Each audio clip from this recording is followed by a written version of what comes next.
நான் நல்லா வேலை செய்கிறேன்னு என் ஓனருக்கு தெரியுது, பின்ன ஏன் நான் கண்டவனுக்காக உழைக்கணும், எனக்காக உழைச்சிட்டு போகிறேன். இந்த டைலாக் குரூப் படத்தில் வரும். இந்த மாதிரி நீங்களும் இனிமேல் என்னோட டேலண்ட்டையும் ஒர்க் ஆகி எனக்காக யூஸ் பண்ணிக்க போகிறேன்ப்பா, யூஸ் பண்ணி சைடு இன்கம் ஜெனரேட் பண்ண போகிறேன், ஃப்ரீலான்ஸ் ஸ்டார்ட் பண்ண போகிறேன். இவங்கெல்லாம் என்ன கண்டென்ட் ரெடி பண்ணி வீடியோ போடுறாங்க, நான்லாம் இதை விட பயங்கரமாக கண்டென்ட் ரெடி பண்ணுவேன் அப்படின்னு நீங்களும் நினச்சிக்கிட்டே தான் இருக்கீங்க. அதுக்கான கேப்பபிலிட்டியும் உங்கள்கிட்ட இருக்கும். அப்புறம் ஏன் உங்களால் அதில் சக்ஸஸ் ஆக முடியல தெரியுமா?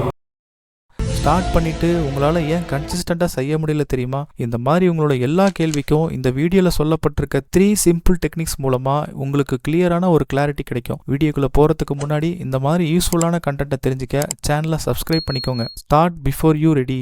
என்ன ப்ரோ சொல்கிறீங்க, ரெடியானா தானே ஒரு விஷயத்தை ஸ்டார்ட் பண்ண முடியும்னு நீங்கள் கேட்டிங்கன்னா ஓகே, நீங்கள் கேட்குறது கரெக்டு தான். ஆனால் ஸ்டார்ட் பண்ணணும்னு நினைக்கிற தயார் நிலை எப்போ வரும்? எக்ஸாம்பிளுக்கு யூடியூப் சேனல் ஆரம்பிக்கலான்னு இருக்கீங்க. என்கிட்ட வாய்ஸ் ரெக்கார்டிங்க்கு நல்ல மைக் இல்லப்பா, எடிட்டிங்க்கு நல்ல கம்ப்யூட்டர் இல்லப்பா, இதெல்லாம் வாங்கினதுக்கு அப்புறம் பொறுமையா ஆரம்பிச்சுக்கலாம் அப்படின்னு இருந்தீங்கன்னா உங்க ஐடியாஸும் அதுக்குள்ள ஃபேட் ஆகிடும். கண்டிப்பா நீங்க தோத்து தான் போவீங்க. சக்சஸ்ஃபுல் பர்சன்ஸ் என்ன செய்வாங்க தெரியுமா? கையில் இருக்கிற மொபைலை வச்சே யூடியூப் ஸ்டார்ட் பண்ணிடுவாங்க. ரெடி ஆகாமலே ஸ்டார்ட் பண்ணிடுறாங்க.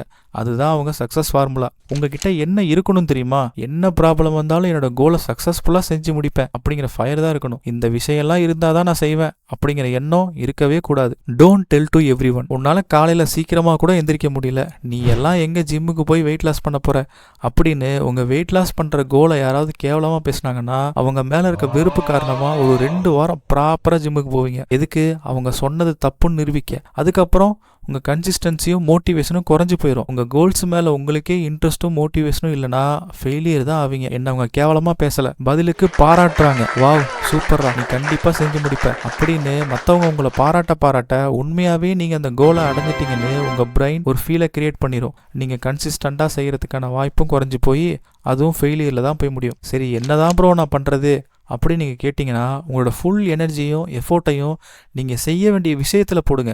ரிசல்ட்டு தான் இங்கே பேசணும். உங்கள் கோலை செஞ்சு இம்ப்ரூவ் ஆகும்னு நினைக்கிறீங்களா, இல்லை மற்றவங்க கிட்ட ஒப்பீனியன் கேட்டு செய்யாமல் விட போகிறீங்களா? அதை மட்டும் மைண்டில் வச்சுக்கோங்க. Be happy. திடீர்னு உங்களுக்கு இப்படி அடிக்கடி தோணும், ஒரு 4 வருஷத்துக்கு முன்னாடியே ஒரு பவுன் நகை வாங்கி போட்டிருந்தா இந்நேரம் ஒரு 20 to 25,000 ரூபா லாபம் பார்த்துருக்கலாம், இந்த விஷயத்தை அப்போவே செஞ்சுருந்தா நான் நல்லா இருந்திருப்பேன் அப்படின்னு. இந்த மாதிரி விஷயங்கள் உங்களுக்கு எப்போ தோணுன்னா நீங்கள் அந்த விஷயத்த செஞ்சுட்டு இருக்கும்போது தான்.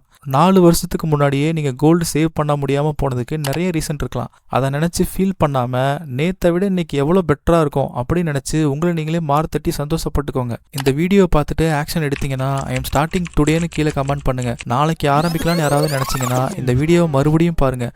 ஆனால் வின்னர்ஸ் அவங்க இதை பார்த்த உடனே அவங்க கோலுக்காக ஒர்க் பண்ண ஆரம்பிச்சிருவாங்க.